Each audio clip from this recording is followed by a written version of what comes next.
Se le cayó el show a Francisco Barbosa y a la señora Vicky Dávila porque, queridos amigos y amigas, alrededor del caso de Nicolás Petro se termina de confirmar lo que hemos denunciado, lo que hemos señalado los últimos días alrededor del trabajo prácticamente en llave entre Francisco Barbosa y la señora Vicky Dávila.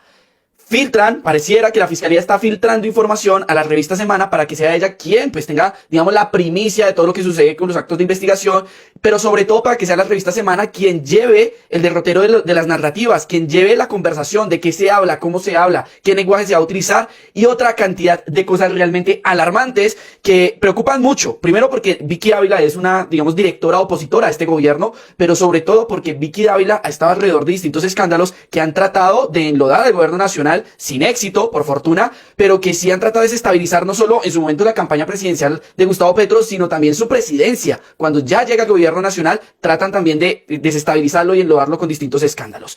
¿Qué se conoció hace pocos minutos y por qué esto conecta con Francisco Barbosa y con Vicky Dávila, o por lo menos con la fiscalía de Francisco Barbosa y Vicky Dávila?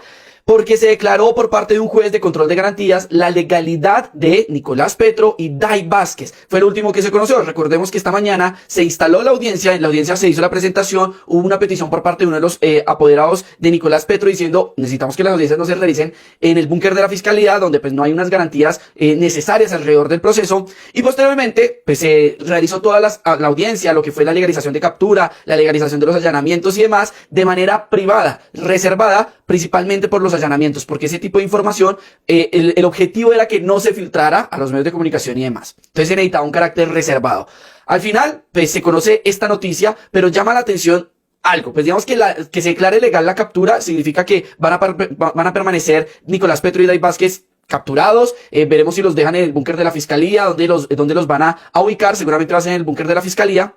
Y se va a determinar en la imputación más adelante qué sucede con ellos. Pero digamos que no sorprende. En Colombia que declaren legal una captura es muy normal. Generalmente se caen las legalizaciones de captura, se le caen a la fiscalía porque de pronto hubo algún tipo de violencia, porque de pronto no hubo un respeto a los derechos fundamentales del indiciado, en fin. En este caso, pues generalmente estos procesos tienen, digamos que una normalidad, ¿no? Una normalidad.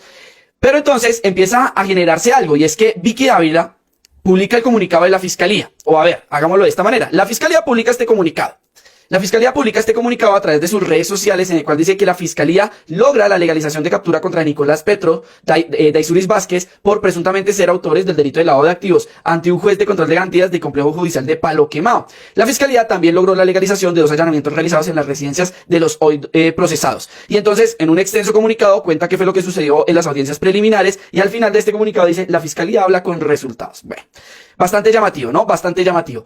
Pero el comunicado oficial de la Fiscalía General de la Nación, el comunicado que sale de las redes sociales de la Fiscalía General de la Nación, que se publica en la página web de la propia Fiscalía y que se supone es con el que pone en conocimiento público lo sucedió en la audiencia, y nadie más tiene acceso a este comunicado, lo publican ellos a las 6:30 de la tarde. El día de hoy a las 6:30 de la tarde. Pero, oh sorpresa, Vicky Dávila, 11 minutos antes realiza este trino. Finalizada la audiencia de legalización de captura de Nicolás Petro y Day Vázquez, y publica las 2 mismas hojas que publicó la fiscalía en sus redes sociales. Y este trino, Vicky Dávila lo hace 11 minutos antes. La pregunta es, Vicky Dávila, ¿de dónde sacó este comunicado? Si oficialmente por parte de la fiscalía se publicó a las 6:30 de la tarde, ¿por qué Vicky Dávila lo tenía en su poder minutos antes? ¿Por qué Vicky Dávila tenía conocimiento de estas 2 páginas de la fiscalía antes de que la propia fiscalía lo publicara?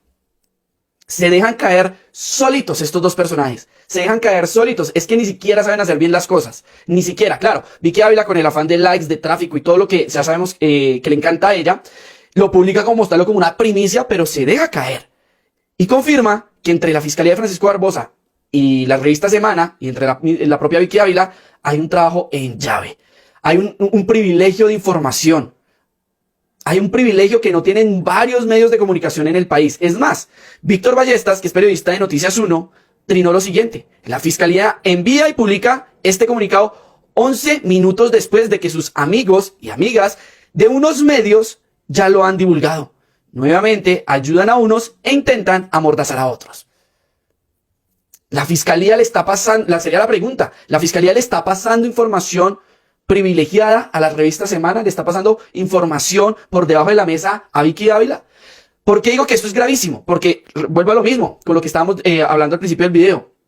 Vicky Dávila publicó lo que mal llamaron petrovideos, ¿no? En plena campaña. Unos videos que no contenían ningún tipo de delito, pero que trataron desde la propia revista Semana de ponerle ese manto, ¿no? De que están conspirando, que se están cometiendo delitos. Falso. La propia Corte Suprema de Justicia desestimó esa hipótesis.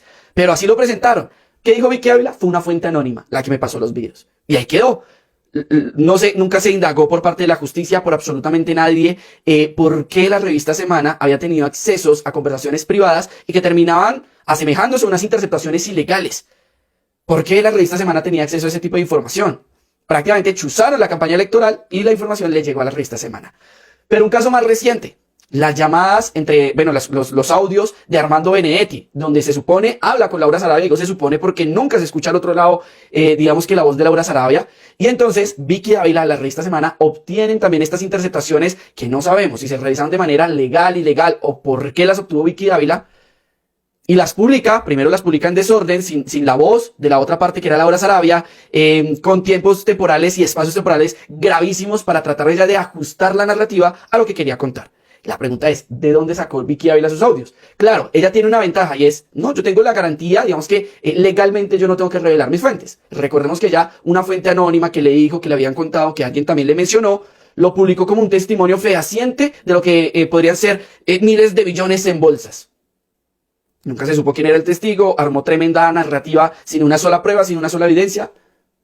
Y entonces la pregunta es, todo eso que se está publicando, todo eso que están armando, las narrativas que se están generando en este momento y que se generaron antes por parte de la revista Semana, con el objetivo de afectar a este gobierno, con el objetivo de afectar al presidente Gustavo Petro, ¿han tenido colaboración por parte de la Fiscalía?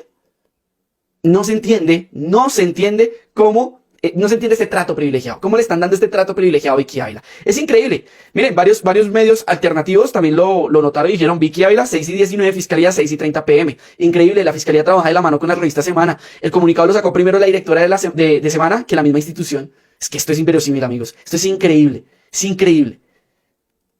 Con el objetivo claro de, insisto, poner el discurso, poner la narrativa, qué vamos a hablar, cómo vamos a decirlo, qué palabras vamos a utilizar, vamos a cambiar un poco no sé, el argumento, la discusión, el discurso.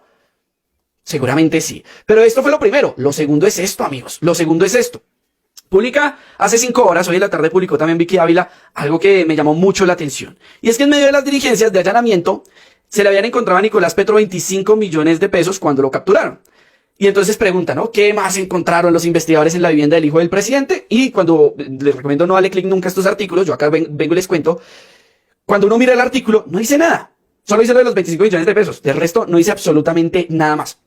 Y entonces uno se pregunta, ¿cómo supo Vicky Dávila? Primero que todos los demás medios, porque si ustedes ven, esto fue a las 2:08 de la tarde.